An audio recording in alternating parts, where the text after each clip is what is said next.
Hello and welcome. This is your host Atif Koum, and today I have been joined by one of the senior leader of BJP Kashmir. I will be speaking to him regarding the ongoing bulldozer drive. Sir स्वागत है आपका। Thank you. Sir मेरा आपसे पहला सवाल ये रहेगा कि बीजेपी का नारा है ना दिल्ली की दूरी ना दिल की दूरी। क्या आपको लग रहा है कि बुलडोज़र चलाने से ये दूरी कम होगी? बीजेपी का पहला नारा है न खाऊंगा न खाने दूंगा, कि इसमें कुछ गरीब लोग हैं जिन्होंने अपनी छत, अपनी झोंपड़ी, अपने 2 कमरे 2 4 10 12 मरले पे बनाए हैं, उन्हें एग्जेम्प्ट किया जाना चाहिए। तो एक बहुत बड़ा डिसीजन था एक आम गरीब जनमानस के लिए।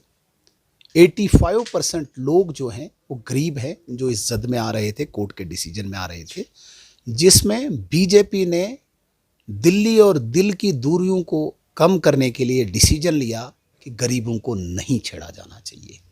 लेकिन न खाऊंगा न खाने दूंगा का नारा इन्फ्लुएंशियल लोगों के लिए इम्प्लीमेंट किया। इसलिए आपके इस सवाल का जवाब मैं 2 वाक्यों में देना चाहूँगा। पहला नारा न खाऊंगा न खाने दूंगा अपने पद का दुरुपयोग करके अपने बिजनेस के लिए, अपने ऐशोआराम के लिए, अपने बड़े बड़े हाउसेस के लिए जिन्होंने ज़मीन हड़पी थी, किसी भी कीमत पे उनको बख्शा नहीं जाएगा, न जा रहा है। दिल्ली और दिल की दूरी कम करने के लिए आदरणीय नरेंद्र मोदी जी के इस नारे को इम्प्लीमेंट करने के लिए माननीय उपराज्यपाल साहब ने 85% गरीबों को 2 4 10 मरले को एग्जेम्प्ट करने के लिए जो स्टेप उठाया वो काबिल तारीफ़ है। मुझे लगता है आज आम जनता खुश है। बिल्डोज़र वहाँ पे चलाया जा रहा है जिन्होंने अपने ओहदों का गलत इस्तेमाल करके सैकड़ों कनाल ज़मीन हड़पी थी। मुझे लगता है कि आप मीडिया वाले भी इसको अप्रिशिएट करेंगे और आप मीडिया वालों से ये अपेक्षा है, ये उम्मीद है, ये आशा है कि आप सही पॉजिटिव सकारात्मक बात सरकार की लोगों तक पहुँचाओगे। जी सर, मेरा दूसरा सवाल आपसे ये रहेगा कि बीजेपी कह रही है कि यहाँ पे हमें गरीबी दूर करनी है, but at the same time कि लोगों को नोट्स दिए जा रहे हैं, कोई पर्टिकुलर उसमें नहीं है कि जिन लोगों के पास पोजीशन कर रहे हैं 5 10 या 15 मलराज, उनको भी नोट्स दी जा रहे हैं। जिन लोगों ने बहुत ज़मीन हड़प की है उनको भी नोट्स दी जा रही हैं। उस पर आपका क्या कहना है? देखिए, नोटिस जो है वो जस्ट एक इन्फॉर्मेशन है। कोर्ट के आर्डर का आदर है, इज्जत है, इम्प्लीमेंटेशन है। नोटिस में ये कहा गया है कि आपके पास 6 मरला, 6 कनाल, 4 कनाल, 8 कनाल ज़मीन है, यही है ना नोटिस। ये कोर्ट को तो बताना है कि कितनी ज़मीन है, लेकिन हटाने की नोटिस, बुलडोज करने की नोटिस कहीं पे नहीं दी गई है, किसी भी गरीब को नहीं दी गई है। मुझे लगता है कि आपको ये बात जाहिर करनी चाहिए कि ये इन्फॉर्मेशन है, क्योंकि कोर्ट को भी इन्फॉर्म करना था कि किस किस व्यक्ति के पास कितनी ज़मीन है। लेकिन वो इन्फॉर्मेशन ये मतलब नहीं जाहिर करती है कि आपके घर में कल बुलडोज़र ला रहा हूँ। हाँ, इन्फ्लुएंशियल लोगों को मीडिया के माध्यम से, अफसरों के माध्यम से कहा जा रहा है कि ये ज़मीन वापस लेंगे और लेके रहेंगे। गरीब लोगों को ये कहा जा रहा है कि आपको मीडिया के माध्यम से आपको बिल्कुल छेड़ा नहीं जाएगा, तंग नहीं किया जाएगा। जी सर, यहाँ की जो रीजनल पॉलिटिकल पार्टीज़ हैं कि वो इकट्ठा होकर ये क्लेम कर रहे हैं कि ये दावा कर रही है कि ना बीजेपी जो यहाँ पे ये जो ड्राइव कर रही हैं ये लोगों को बेघर कर रही हैं। उनका ये भी कहना है कि उनका लास्ट यहाँ पे उस बिल्डोज़र क्रैकडाउन के बाद उनकी यहाँ पे एग्जिस्टेंस नहीं होगी। आप इस चीज़ को कैसे देखते हैं? ये जितनी रीजनल पार्टीज़ थी ये 370 को भी वापस लाने के लिए इकट्ठे हुई थी। गुपकार इन्होंने बनाया था। इनका सिर्फ अपना अस्तित्व, अपना सर्वाइवल ख़त्म हो चुका था। अब इनके पास कोई मुद्दा नहीं है। इनके रिश्तेदारों, इनके लीडर्स की ज़मीन को रिट्रीव किया जा रहा है और ये गरीबों का हवाला दे रहे हैं। मुझे बताइए, जितने भी रीजनल पॉलिटिकल पार्टीज़ के हेड्स हैं उन्हें गरीबी से क्या वास्ता, उन्हें क्या पता? उमर अब्दुल्ला साहब नंबर 1, शेख अब्दुल्ला साहब के पोते, डॉक्टर फारूक अब्दुल्ला साहब के बेटे और खुद पूर्व चीफ मिनिस्टर, उसे क्या पता गरीब क्या है, गरीबी क्या है? बीरवा कहाँ है जहाँ से वोट लिए? Madam Mehbooba Mufti, farmer home minister of India, farmer chief minister, खुद चीफ मिनिस्टर, उसे क्या पता गरीबी क्या कहते हैं? और बिजबिहाड़ा अनंतनाग में गरीब कहाँ है? सजाद लोन साहब, एक मिनिस्टर का बेटा, लंदन में पढ़ाई करने वाला, दुबई में घूमने वाला, उसे क्या पता हंदवाड़ा के लोगों ने जिनने वोट दिया गरीबी क्या है? लिहाजा ये गरीबी का पाठ हमें न पढ़ाएं, गरीबी का पाठ नरेंद्र मोदी जी को, नरेंद्र मोदी जी की पार्टी को न पढ़ाएं। जिस व्यक्ति ने जिस व्यक्ति की माता ने लोगों के घरों में बर्तन साफ करके बच्चे बढ़ाए हों, जिस व्यक्ति ने खुद रेलवे स्टेशन पे चाय बेच के अपना जीवन शुरू किया हो, उसे गरीबी का हवाला न दें। हाँ, इनके लीडर्स को, इनके रिश्तेदारों को बख्शा नहीं जाएगा। 85% गरीब, उसके साथ मोदी जी है, मोदी जी की सेना है, मोदी जी का प्रशासन है। किसी भी गरीब को नहीं छेड़ा जाएगा, किसी को बेघर नहीं किया जाएगा। हम खड़े हैं सबके लिए, लेकिन इनको बख्शा नहीं जाएगा।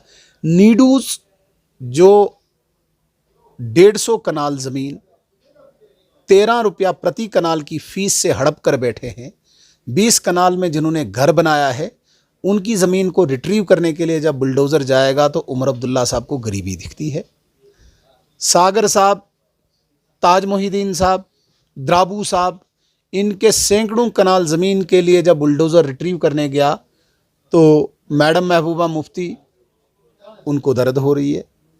सजाद लोन साहब की बहन के घर जब बुलडोज़र गया तो उन्हें गरीबी याद आई।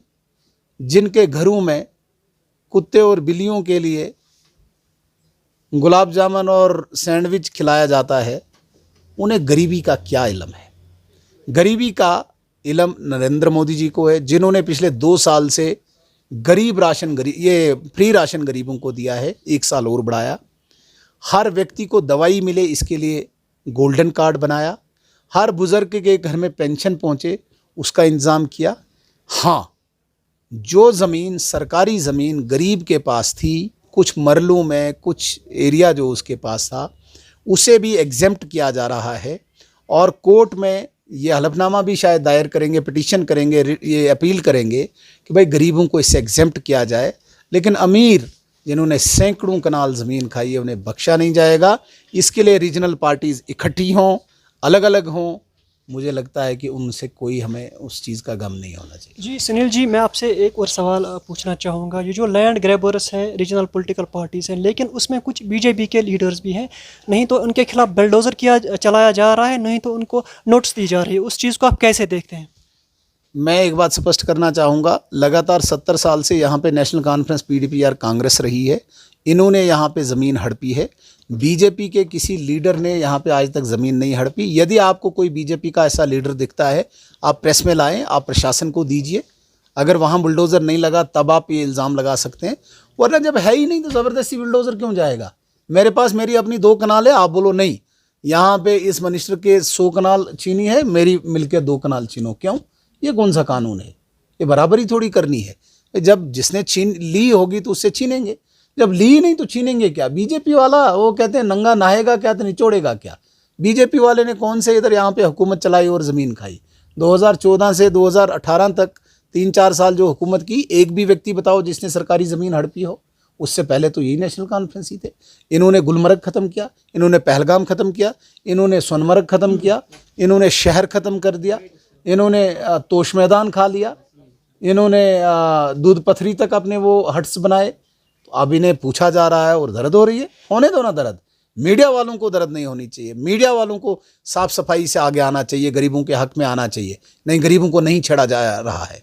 और ख़ासकर आप हंदवाड़ा के लोग हो, एक व्यक्ति मुझे खड़ा करके बताएं हंदवाड़ा में, कुपवाड़ा में, कि इस गरीब के घर बुलडोज़र लगा। हम प्रशासन से पूछेंगे, हम जिम्मेदारी अपने सर पे लेंगे।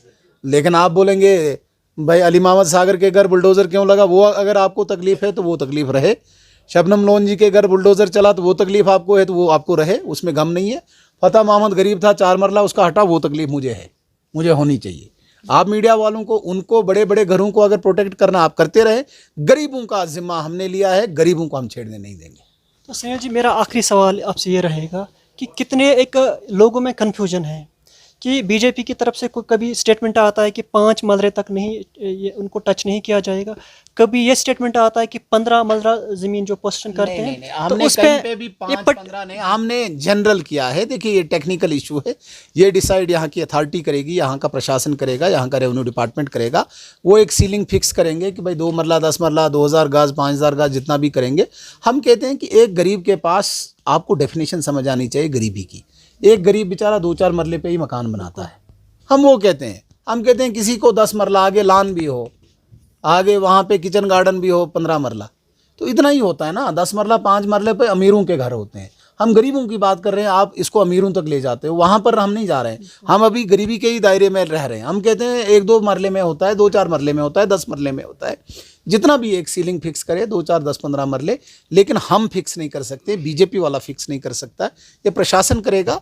और हमें ये उम्मीद है कि ये जो 2-4 10-15 मरले पे गरीबों के मकानात थे, ये जो इनके जो भी स्ट्रक्चर्स हैं, इनको कोई छेड़ेगा नहीं। सर